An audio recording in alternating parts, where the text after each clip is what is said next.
If you're ready to unlock more better days, to take control of your health, to push past your limits and unleash your full potential, then you're in the right place.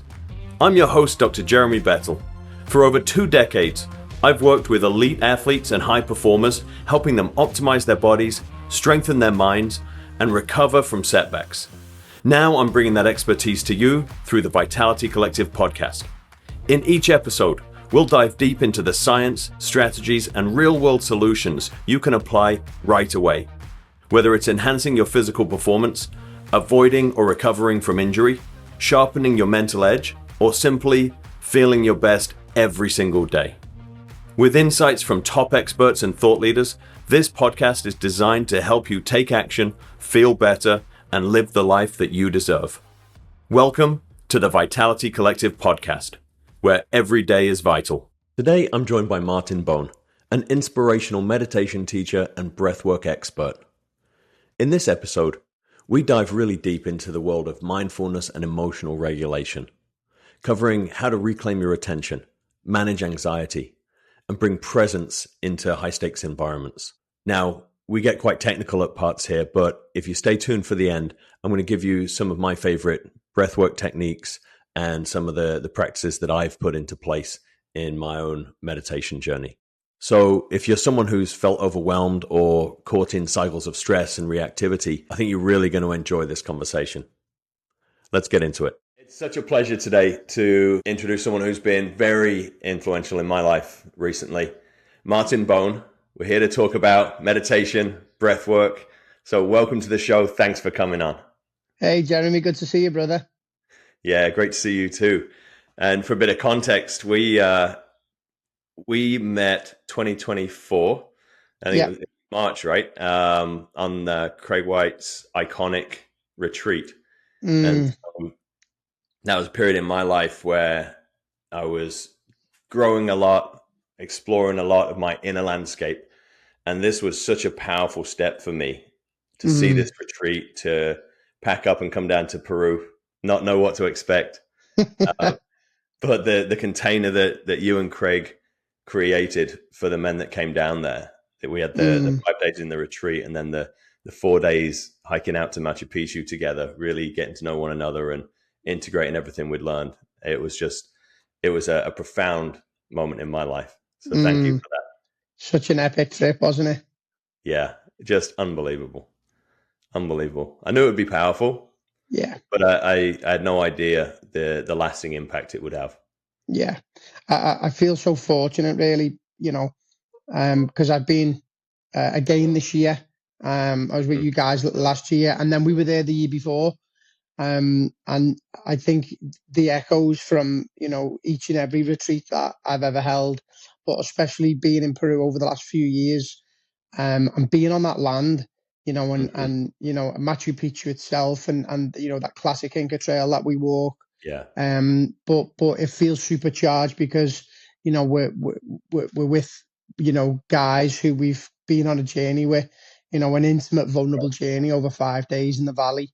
And then, to then create that container post-retreat, and then to see, guys actually integrate that experience and then just transfer them skills, of vulnerability and the things we learn and the things we step into.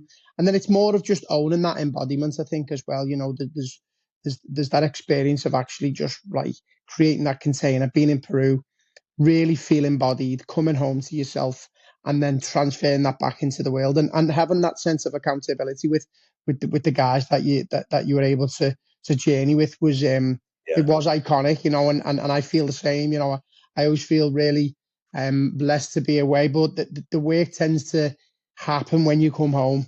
When you gotta integrate these initiative, grandiose experiences, and then when you just settle and when you center, you're able to really transfer them skills into life. It can take a little while, it doesn't happen overnight, as I'm sure you know. But when you truly find that pathway and then you can sustain some levels of traction and excellence, then man, I think there becomes like a heart-centered leader that really comes into the foreground of your life. So it was a great introduction to our friendship. And it's great to see you, you're doing well. I know you've moved to Florida recently, so let it change for you, brother.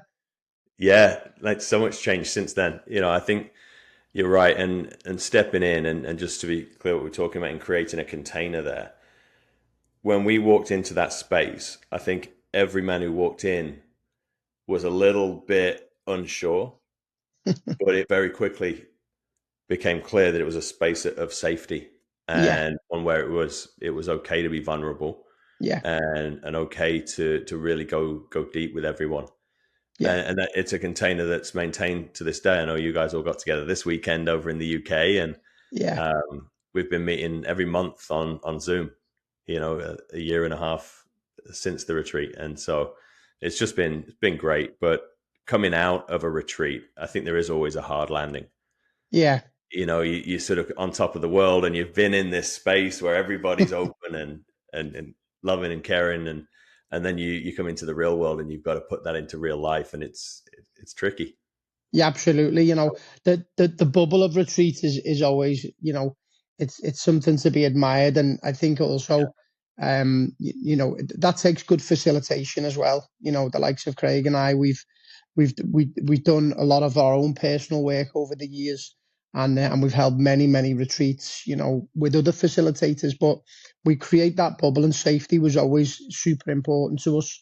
And we know at the start of a retreat that guys are always going to be, they're starving to be open. They want to be vulnerable, but they come with masks. They come with that suit of armor. They come with that suspicious mind. But there's a willingness, there's a courage, and then that bubble. It's so beautiful. We know how to hold. And we know how to gently create them conditions for guys to open up. At their own pace, in their own time. And obviously, we use so many different methods to tease that opening. And then, what I think, once we create that sort of collective vulnerability, then the power really begins to unfold. And I think that integration as well, post retreat, it can be a hard landing, because you gotta get back into that space of responsibility, and also it requires some to take action. You can step out of a retreat a totally different person. So Yeah, you've got to begin to align, some action. You got to really figure out, what's purposeful, and then begin to manage your energy and your time around, around the things that, you want to move towards. So that it can get a little bit sticky. But that's why we offer that, support post retreat, just to give everyone, an opportunity to feel like, they're not alone. So yeah, it's good to see you doing some good work. yeah, yeah. And coming into the retreat, I'd spent almost 20 years in high performance sport, and when I got there was no talk of meditation. Mm, Right, that was some weird thing that yoga teachers did, right, and that just wasn't for this world. And as time went on, it started creeping more and more into consciousness around sport, with apps like Headspace started yeah. popularizing and normalizing meditation, and so I had built an on-off practice with it. I saw that there was value. I felt the value. I didn't necessarily know the distinction with meditation and breath work, and so that retreat was my first real exposure to true breath work. Mm, It was always obvious, though, in sport that breath work was a pillar of how athletes prepared. yeah. Right, I've never seen a basketball player in the NBA walk up to the line for a free throw and not take a few calming breaths. Mm, I've never seen someone in tennis walk up to serve and not just take a breath. And yeah. that's the terminology, right? Just take a breath. Yeah. Just breathe. It's free, right? And so what is the distinction between a meditation and a breath work? I think, I mean, you could say they're like two wings of the same bird, and they certainly go hand in hand with each other. There's many different systems of breath work that can really anchor a sense of naturalness and centeredness. Many different breathing techniques that can help to regulate the brain and regulate the nervous system. What I like to teach is to prepare with some breath work. And that can be as simple as some deep breathing, in through the nose, out through the mouth, and to begin a process where the brain can release a different set of chemicals. Meditation for me, Jeremy, and what I like to teach is an opportunity. And what I mean by that, it becomes an opportunity to relax back into a sense of self, but also give the body an opportunity to rest in its nature. And so, preparing for the practice and doing some breath work for me is like sharpening a pencil, ready to draw up some art, So they certainly go hand in hand. And then, when you are maybe in the active practice of meditation, and what I mean by that is creating conditions where you're very much closing down the senses. You're bringing the body to a state of stillness, and you're just beginning a process of observing, of reclaiming your attention and observing a technical objective. And by doing that, we give then the body an opportunity to do what it does best, which is actually rest in its nature. Let me just ask real quick, how you said technical objectives in the body. What exactly do you mean by that? So what a technical objective is, so something as simple as the breath. So that is a technique, so your attention gets lost in thoughts, and then it's up to you to notice you're lost in thoughts, and then to reclaim that attention back to something as simple as the breathing. And when we do that, we practice. It becomes almost like being in the gym. It's like mental fitness. You're being lost in thoughts, and you come back, and then you're learning how to maintain and sustain that sense of attention on something like the body breathing. Life's become so fast nowadays, and modern times is asking us to go at a very, at a speed that we can't sustain. And all the while, the body really wants to regulate itself. It's always looking for a sense of homeostasis. And I think, for me, it's how we transfer naturalness into our daily endeavors. Sometimes sitting there for 10 or 15 minutes of a daytime and reclaiming our attention. We get disturbed and distracted by the mind or by the outside world. So having the capacity to reclaim that attention, to focus on a technical objective, and to allow the body to rest in its nature, whilst noticing the play of the mind, these are great tools, to set you off for the day, or to get you ready for a sports game, or to get you ready for an important business meeting. But we are triggered through the day, all day, every day. And it's being able to manage them triggers. It's being able to notice the voice in the head that dramatizes, that's catastrophizing. You begin to notice the story that you're telling yourself and the belief systems that you defend. And then that, for me, that becomes a journey of actually living more of a conscious life, more of an awake life, where your decisions can become very different. You can respond to life differently, instead of just reacting unconsciously. And so, having an active practice where we can do some breath work every morning, and then to sit quiet for 10 or 15 minutes, just prepares you more to transfer that sense of relaxation in and around your daily endeavors, no matter what they are. And then, whether I'm just with a friend, or whether I'm walking in the park with a dog, or whether I'm playing paddle, or whether I'm coaching someone, there's this anchoring, this centering, and also a neutrality. Yeah. and it becomes a game changer. Yeah, there's so much to unpack there, Martin. This whole concept of reclaiming the attention Mm, and being present, I think, has to be one of the most challenging but most important things in modern life.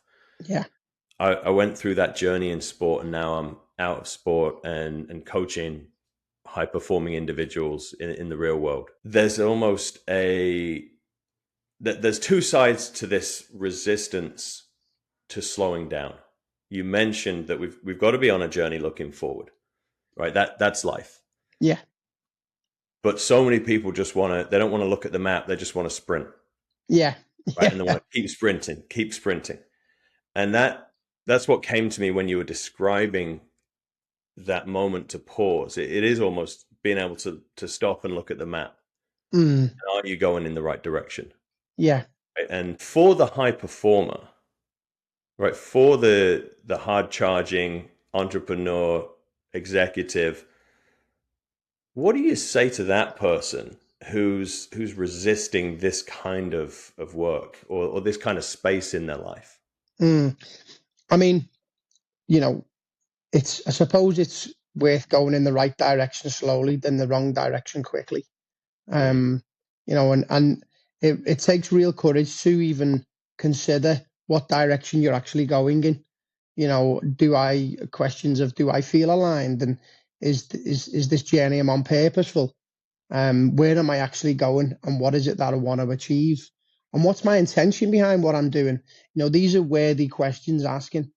Um, I think, for the high performer, the individual that wants to, really step into excellence. It's For me, it's being able to excel in a way that you can maintain excellence. I think sometimes people just they drive forward. We're in such a hustle culture, and we feel like we have to be driving fast.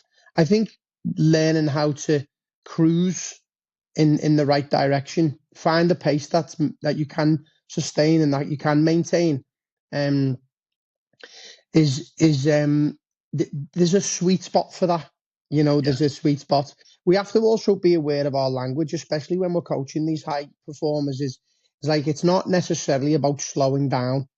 Hmm. Um, it is necessarily more about traveling with purpose, and intention, and then to actually have the capacity to give yourself feedback, and that feedback comes in many forms, but the, sometimes people actually don't want to look in the mirror, and they don't want to be prepared to anchor other belief systems or be prepared to try new things.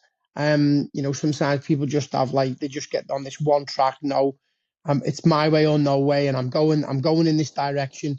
And occasionally it comes from a place of fear, or it comes from a place of scarcity.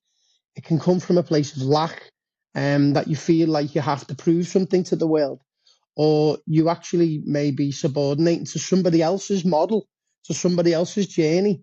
Um, so there's so many moving parts, to the high performer, and for me, it's worth asking questions, um, and begin to refine, the journey, and to Yeah. understand, why do I do what I'm doing, and what is it that I'm truly wanting to achieve.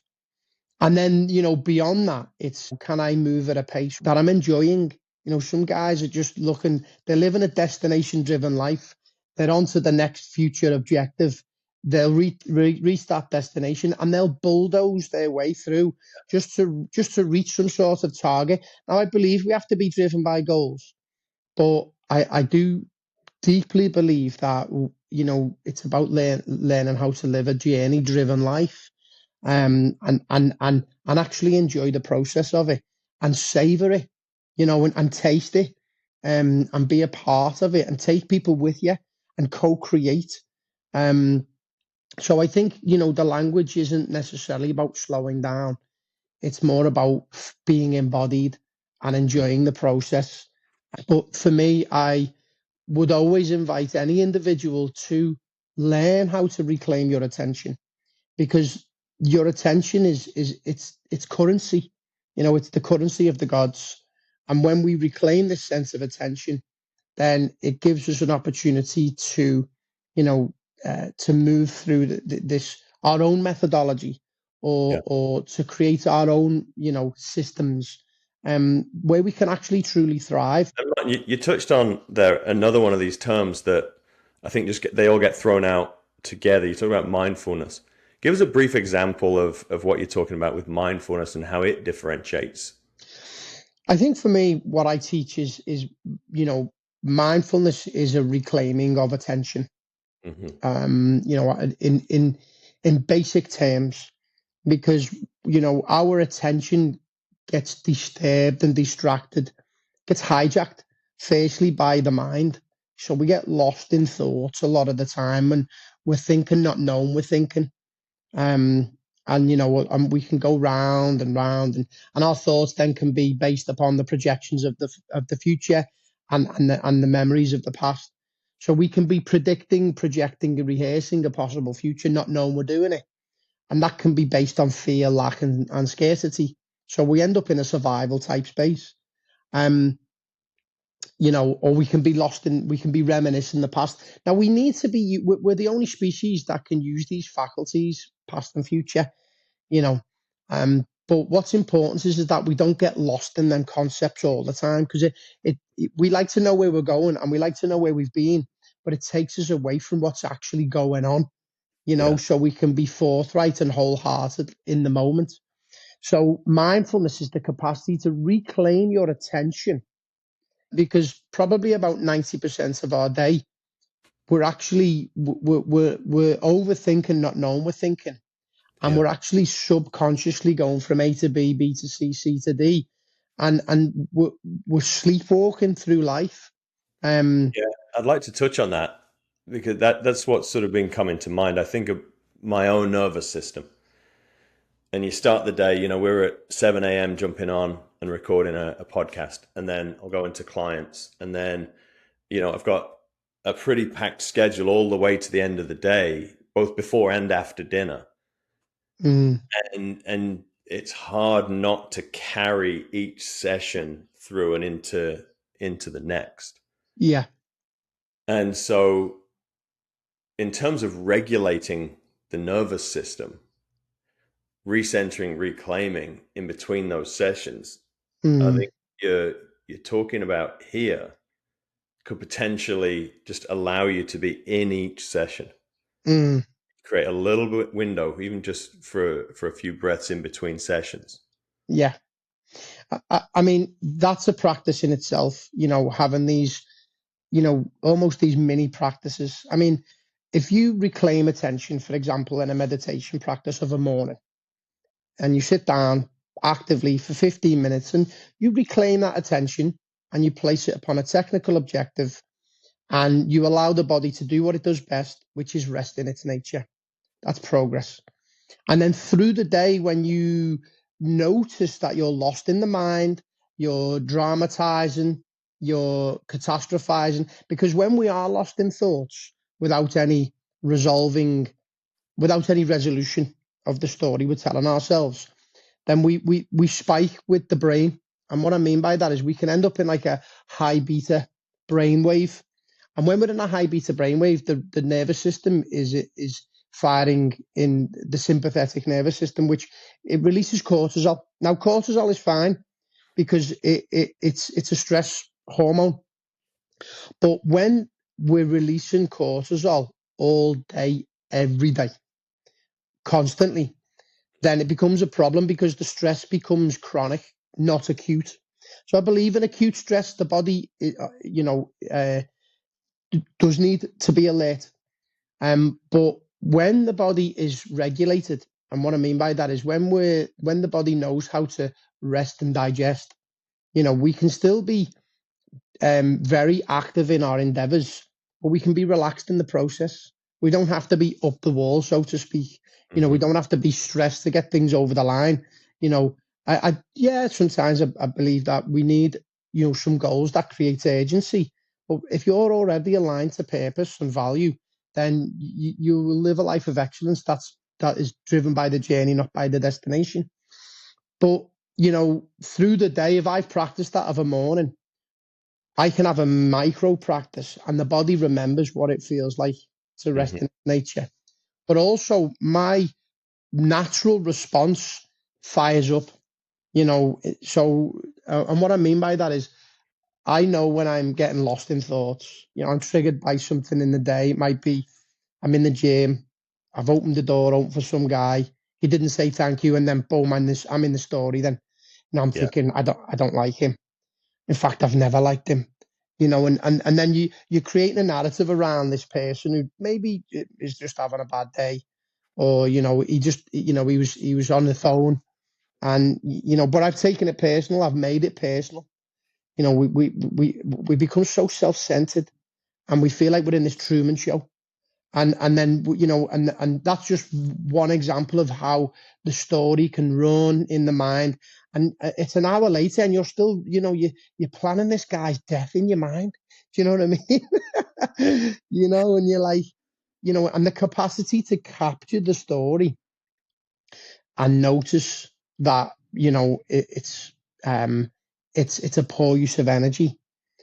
Then two things happen. You can offer yourself a positive suggestion to go, you know what, get over yourself. Where that saying, have a word with yourself. And that is the rational mind. That is a part, it's the part where you're able to reason with. And so that thinking mind it can create imagination. It gives us the opportunity to project forward into the future and create and to reminisce the past. But it also offers so much conflict in our lives because we take and make so many things personal, and then we can dramatize, romanticize, catastrophize, and we're in a high beta brainwave. When we're in a high beta brainwave, we're accessing the sympathetic nervous system, Yeah. and then boom, cortisol all day, every day. It lingers in the body. And weirdly enough, after a while, we normalize stress. So we almost go looking for that stressful response because it makes us feel alive and alert, but it can be very counterproductive for the body. So, learning how we can still travel fast, and we can still get, shit done, so to speak, and we can still access all our endeavors, but we can be relaxed through our endeavors. And I know from my own experience, I've been practicing meditation, probably daily, since about 2010. I've been committed to the practice, and how it's served me in my day-to-day endeavors, how I'm able to resolve conflict, how I'm able to regulate my own experience, how I'm able to notice the story I'm telling myself, how I'm able to bridge the gap of separation between me and the next best person, especially my relationships. We're always going to be come across traction. We're always going to come across separation, but we are starving for connection. And mindfulness gives us the opportunity to stop, to notice, to discern, and then really, you're learning how to get out your own way, to put your hand up, and then begin a process of resolution. You know what I mean? So we can resolve this stuff, because I want to connect with the world. But if I'm getting in my own way and I feel like the world's against me, then I'm going to feel lonely. I'm going to feel separated, when really, I'm longing to belong in relationship, firstly with my body, and then secondly with the world. And having the practice of meditation can at least create these conditions on a daily basis for me to get out my own way quicker, to resolve conflict quicker. I'm still triggered by the world, Right. but I'm able to resolve and dissolve much quicker now than I've ever been. So it becomes a skill and a practice. Yeah. Well, I think that is an important distinction. There's the skill and the practice. So often we wait until we're in the moment. We've been triggered. We're heightened. We're in the conflict, and we expect it to show up and be able to regulate in that moment, Yeah. having not practiced being in that state when we're not triggered. Exactly. Exactly. I'm when through my day now, when I'm triggered or when there's a high alert, you know, experience, I'm very good under pressure. Whatever that seems to be. Do you know what I mean? I can relax. I play a lot of sport. I do a lot of jujitsu. I'm playing paddle. I'm a dad. I'm coaching other people. I'm having big conversations. I'm looking after quite a number of professional endeavors. So, I've got to be on my game. Um, and there's definitely, I think if I'm always in that stressful response, I'll burn out. I burn out quick. I'm leaking energy, you know. And so for me to be energized and proactive, not reactive, and to maximize my potential, it certainly, comes with having the practice itself, which I've explored of a morning time before I've met an audience, and then I'm supported by that. It's like brushing your teeth. You every morning you get up at some stage, or you brush your teeth, and then you're maintaining a sense of hygiene. And it's the same with the practice of meditation. You get up, you carve out some time, you prepare well. It is it's not one size fits all. However, the practice is very universal. It doesn't matter where you are in your life. It works across the board, especially if you have an understanding of how to practice. There's many different practices out there and many different systems and methods of meditation. um, for me, I like to use some technical objectives at the level of the body. So you're actually not just reclaiming your attention, but you're learning how to observe something very intimate at the level of your own body. So you're not just regulating the nervous system. So show me what would that look like as I'm going through So, that. if you're in the practice of a morning, you would prepare. There's a few elements of preparation. I would always invite people to close down the lids of the eyes, because it takes you from sort of this external experience, takes you away, being distracted at the level of the senses, and then the internal landscape becomes more obvious. And then your sense of attention will be locked in, at the breath, but then will get disturbed by the mind. So you'll run into a story, whatever that story is, and then you notice what you're entertaining, and then you can reclaim that attention. And that reclaiming of attention also requires the voice in the head to say something like, "Hey, Jeremy, you're lost in the mind. You're lost in thoughts. Come back to the breath." So you're commanding your attention to come back to your breathing, and then and then you're learning how to observe the breath. The mind is still active, by the way, but the attention is stronger on the breath instead of getting lost in thoughts. The thing that gets me, it's the sensations that I feel in my body. I've been working through anxiety, and it sits right here. Mm, It's a bodily sensation, mm, but it's a feedback loop. It's like I've got up here with something that I should be worried about. yeah. And so that, I think that's the loop that I get caught in, and that can spiral throughout the day. Thoughts and feelings very much go hand in hand. And so, when we get lost in thoughts and whatever we're entertaining, it can trigger a feeling in the body, an emotional feeling in the body, but it also triggers the chemistry in the body. So if I'm overthinking and I'm, worrying, you've heard of that saying, you worry yourself sick. So if Yeah. I'm worrying about something and I'm going right without actually resolving or dissolving, a lot of the time we don't actually reason with the thoughts because we don't capture it. So if we capture the thought, then we can reason with it. That's called the rational mind. It's actually a different part of the brain. It's the frontal cortex which captures the amygdala. A lot of the time we're in this primal brain, the amygdala, and this is the part which it's all about survival. So we're just trying to survive. We tend to be thinking of the future. We're worrying about the worst case scenario, all that kind of stuff. And then we begin, when we capture them thoughts, we can reason with them.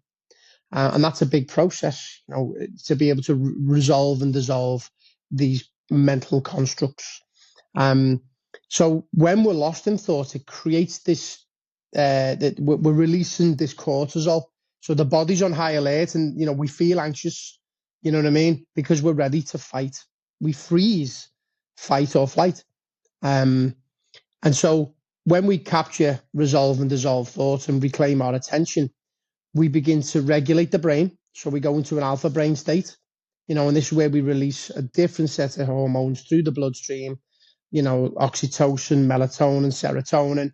And we begin to allow the body to do what it does best, which is rest in its nature. But at the same time, if we resolve and dissolve these mental constructs, then we also begin to regulate and neutralize our emotionality. But what happens is in life, we get triggered sometimes and the emotion comes first, then we go into the story and the story feeds the emotion. Mm-hmm. And then sometimes we can be in the head thinking about something and it creates the emotion and then they just loop. And they go round in circles and they support each other. Mm-hmm. So, the capacity to sit with your emotions is certainly one part of the practice of meditation. People have this misconception that meditation is about clearing the mind. Absolutely not. It's learning how to manage the mind. You can't stop thoughts. So we're thinking a lot through the day, between 40 and 70,000 thoughts a day, and all this traffic's passing by. And so, having the capacity to notice the traffic and to notice what we're entertaining can have a massive impact on how we make decisions. Yeah. And how we regulate the body. I want to talk about regulation of emotions a little bit, and because sitting with the emotions can seem like a bit of a foreign concept, and okay, so I'm sitting here, I'm anxious. What exactly are you talking about there? Just sit with your emotions. I mean, that's an abstract concept. We live in a world of duality, and what I mean by that is that we like to move towards pleasurable things, and we struggle to sit with uncomfortable emotions, whatever them emotions might be. So we're always reaching out into the world to support them pleasurable emotions. We look for instant gratification, and then we want to feel good. And we should actually be designing a life that brings about emotional satisfaction for sure. But the other side of the coin is that we have to accept that life's not always going to, operate in that way. That you are going to feel triggered and frustrated and angry and sad and anxious. That is the other side of the coin. And to just be okay with that rather than, averting it, rather than turning our back on them emotions and always looking for the pleasure, because the pleasure and the pain are two polar opposites, you could say. But what goes up must come down.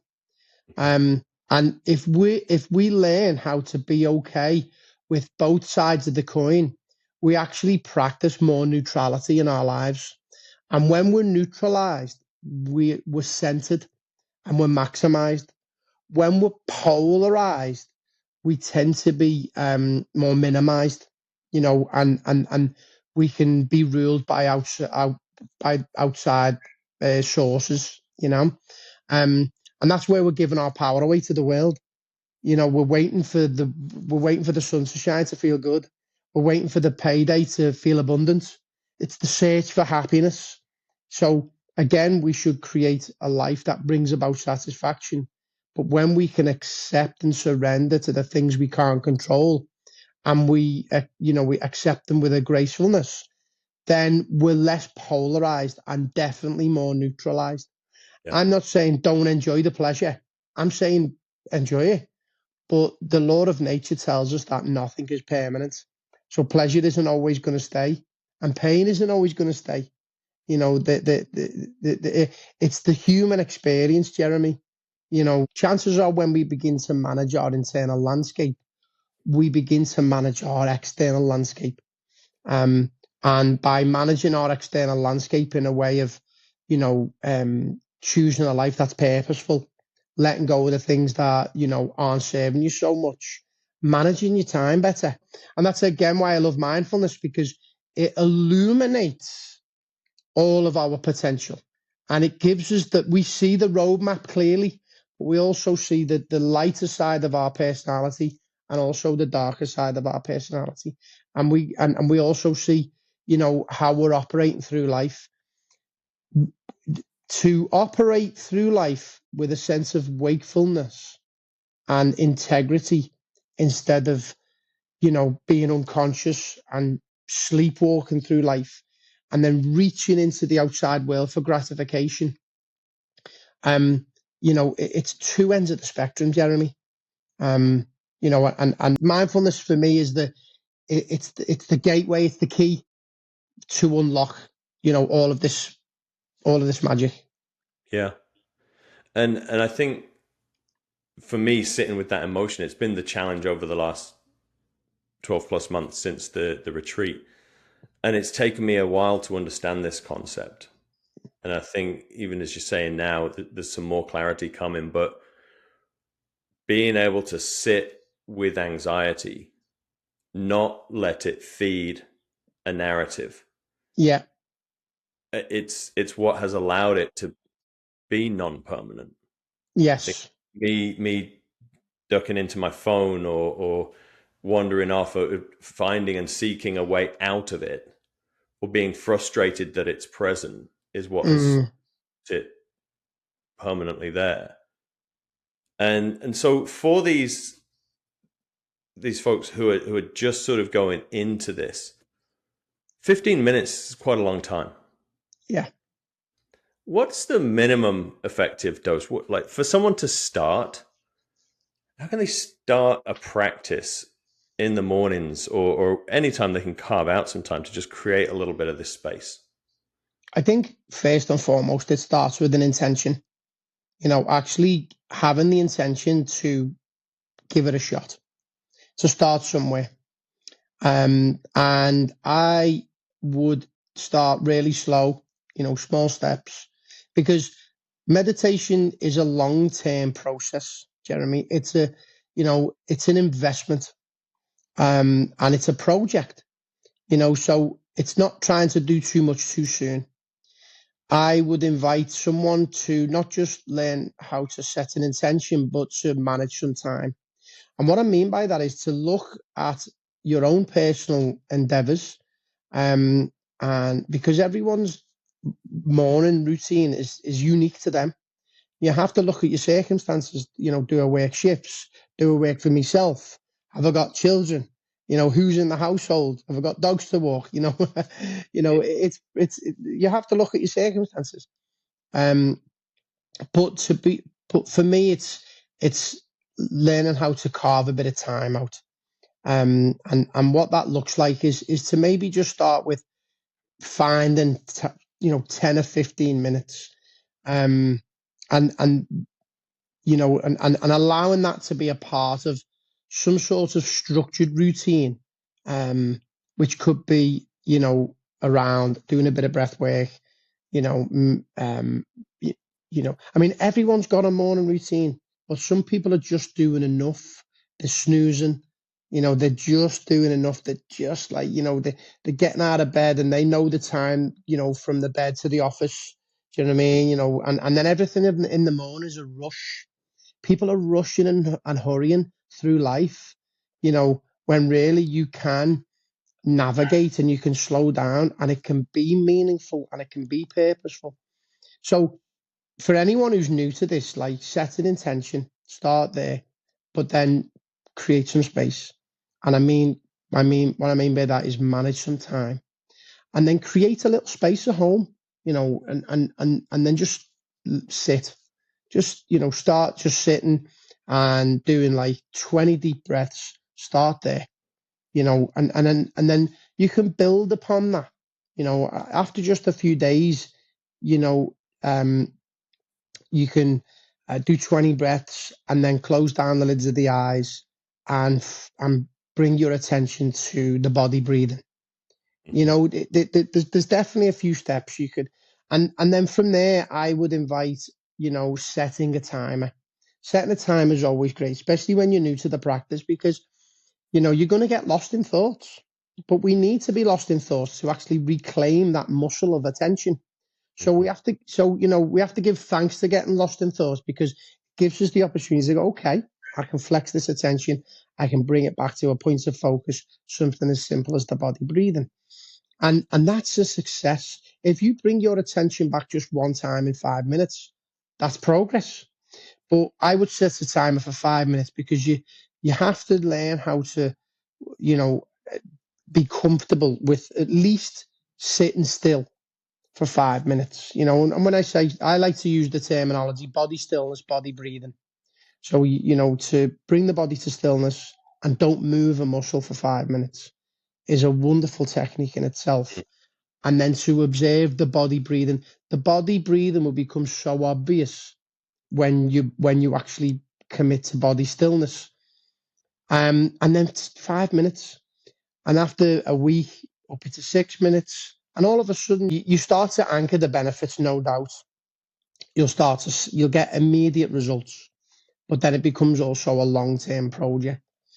And for me, the first hour of the day is so important.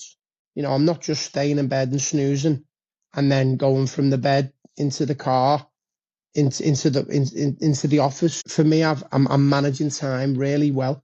I've probably never been so busy in all my life with my endeavors, but I feel like I got loads of space through the day. And so I'm not just managing my morning routine. I'm actually managing my life based around what's important. I delegate well. I communicate well. I negotiate well. I make sure all my transactions are in that win-win space. This doesn't come overnight. But a lot of it has come from anchoring this time and space of a morning, because I'm worth it. When we create some space and when we anchor the time, you're also telling yourself, I'm worthy to regulate my nervous system. I'm worthy to, to reclaim my attention, to anchor that skill, because I want to be purposeful. I want to be potent through the day. If you want to, do you want to be average, or do you want to be world class in your own endeavors? For me, the being world class is being present. You think about, again, we go to the best athletes, but look at the traders, look at people who are making high stakes decisions. Yeah. It's all about a lack of emotionality in that moment. And any sort of performer, I had a routine. I just gave a talk this week, and a routine before my talk of doing some physiological sighs, so that the 2 quick inhales and a slow exhale. So I'll do 5 of those. I'll have a mantra in my head about being qualified, being the best qualified person in the room to do this. Transitioning myself from a state of anxiety to a state of excitement, right? It's on the same spectrum. Absolutely. So if we can embody that and tell ourselves we're excited, we can actually move into that state, and then you go and perform. But without that anchoring in the morning, it's too easy to sort of spiral into chasing the day Absolutely. and being emotional, being reactive. When situations are coming at us, we can't create any separation between the stimulus and the response. Absolutely. I think it's having this capacity as well to have this quiet knowing that you'll make the right decision in the right moments. We rehearse life. We project forward, and we're always rehearsing. And then when we get to, I believe we have to rehearse life, but we also have to trust. I think having a belief system that is, anchored in, that is fearless and, that is courageous is one thing, but also having this quiet knowing that when I'm under pressure, I will deliver. I will deliver from this sense of quiet, grounded appreciation that I'm actually, I'm just going to show up wholehearted and trust that intuitively I'm going to perform at my best. I'm not going to think my way through this. I'm going to feel my way through it. I'm going to be my way through this. And that is, that sense of beingness. Yeah. It's our greatest intelligence. And that's what meditation inevitably on the deepest level. We're practicing presence, but we're practicing humanness, beingness. And when we're in that beingness space, it's beyond belief. You're actually in this quiet knowing, this this Yeah. this this unlimited, unfiltered consciousness. And that's when you see the greats when they're just Yeah. performing, and you're just like, wow, what have they done there? And it's Yeah. because they've accessed something which is timeless, shapeless, it's unbound, it's limitless, and the more we practice that and have that aligned to a sense of a belief that you can, and that, a lot of people just believe that they can't. I can't do that. I won't be able to do that. Having a strong belief is incredible. It gets us places. But having a quiet knowing, it's a different ball game. Well, and it creates different experiences. You mentioned a lot of this is about enjoying life. That is why I wanted to start this journey, because I was going through life. I will be happy when, Yes. and I achieved them all, but it Yeah. just kept moving out in front of me. So I didn't have a subjective experience of enjoying the achievement, Yeah. enjoying being a high performer in this world, and so I wanted to go and find that. And even in doing this podcast, we started, and the first few, you've got your list of questions, and you're constantly thinking about what's the next question. As we've moved on and we've done more of these, it's been less about that and more about being in the conversation. Absolutely. And it's the presence that's made the recording of the podcast more enjoyable, but also I Mm, think the conversations more productive, and they're actually better episodes. mm. It's just two people focused in the moment and co-creating. It's organic. It's organic. When we let things happen, when we trust the threads. I mean, I do believe in preparation, of course I do. I'm also a sports person, and if I'm preparing for a jiu-jitsu competition, like, I need to be prepared. I can't just rock up and get into a competition.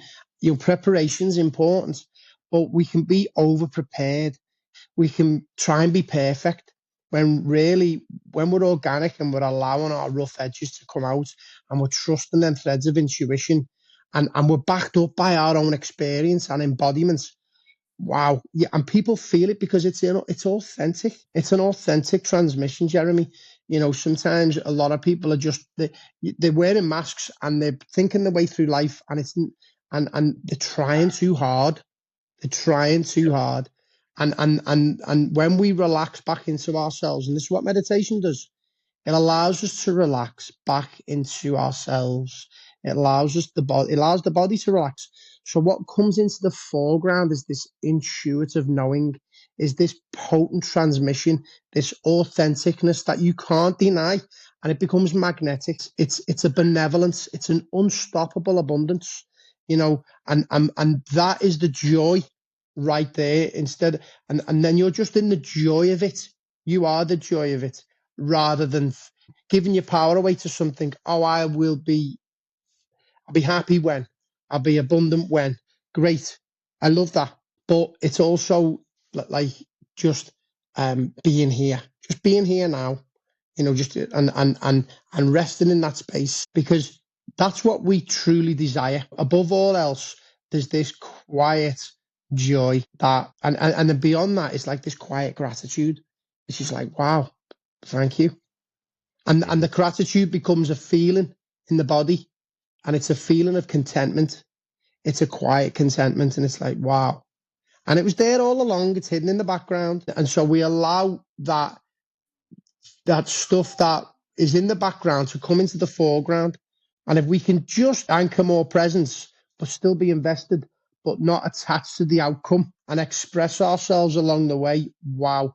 It's an Yeah. authentic experience. You've seen it so many times where you get so many sports people, and they're so focused on the outcome, and they miss the expression in the game. If we can express ourselves in sport and in life without a fear of the outcome, at least you've showed up wholeheartedly. It's a different ball game, man. Do you know what I mean?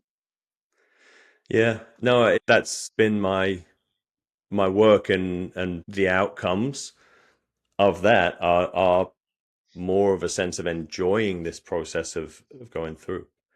And Martin, we're up on time, so I want to get 3 quick takeaways that people starting this journey can move ahead with today and start building this into their life. Okay. So set an intention and create some space for sure. Enjoy it. It's like a marriage. It's a commitment, and don't take it so seriously. They're definitely the big 3. I think just to maybe add on to that is understand that meditation is not about clearing the mind. It's learning how to reclaim your attention and learning how to manage and notice the thinking world. And just having that understanding alone can change people's perspective and relationship to the practice itself. But yeah, just have fun with it, and go on a journey with it. Start slow, be kind to yourself, and carve out some time. Beautiful. I mean, where can people find you? So I'm on Instagram. I'm quite active on that channel, Martin Bone Meditation. Currently upgrading the website. I'm doing a lot of retreats at the moment, especially in Ibiza. Some silent stuff, where people can explore, 2-3 days in noble silence, alongside some mentorship. So there's an upgrade on the website.